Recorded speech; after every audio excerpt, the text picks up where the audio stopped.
మనకి product cost ఒక 10 రూపాయలు అయిందనుకోండి, మీరు ఆ 10 రూపాయలు రికవర్ చేయడానికి దాని ప్రకారమే మార్కెటింగ్ చేస్తారు, దాని ప్రకారమే ప్రైస్ పెడతారు ఆ ప్రోడక్ట్ది. రైట్. సో ఇప్పుడు ఈ మధ్య 99 రూపీస్ పెట్టింది రాంబాయికి, మొన్న ఈషాకి వాసు ట్రై చేస్తున్నారు, బనీవాసు.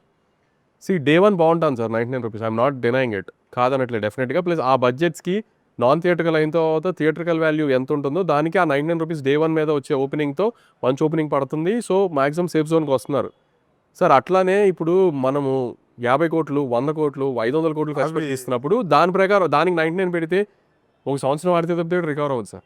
సో అందుకని దాని ప్రకారం మేనేజ్ చేస్తున్నాం సార్. అంతేగాని సార్ ఎనీ డే ఇది ఒక ఓవర్ రేటెడ్ టాపిక్ అయిపోయి అందరితో అన్నిసార్లు మాట్లాడుతాం కానీ సార్ జనాల్ని దోచేయాలని మేము ఎప్పుడు అనుకోం కదా సార్. ఇప్పుడు జనాల్ని దోచేసి జనాలు థియేటర్ రాకుండా చేసి సినిమాలు చంపేయాలని మేము ఎందుకు అనుకుంటాం sir? We are living on it, this is bread and butter for us. కానీ సార్ అవుతున్న కాస్ట్ ఆఫ్ ప్రొడక్షన్స్కి కొన్ని సినిమాలకి తీసుకురావాల్సి వస్తుంది సార్. ఇప్పుడు దానికి కూడా తిడతారు మళ్ళీ. సో ఆ ఎకో సిస్టమ్ని బ్యాలెన్స్ అవుట్ చేయడానికి తెస్తున్నాం తప్పితే ఎవరిని దోచేయడానికి కాదు సార్. ఇది అర్థం చేసుకోవాలి, ఇది ఎవరిని దోచేయడానికి కాదు. ఈ ఎకో సిస్టమ్ అంతా బాగుంటే జనం థియేటర్కి వస్తేనే వర్కౌట్ అవుతుంది సార్.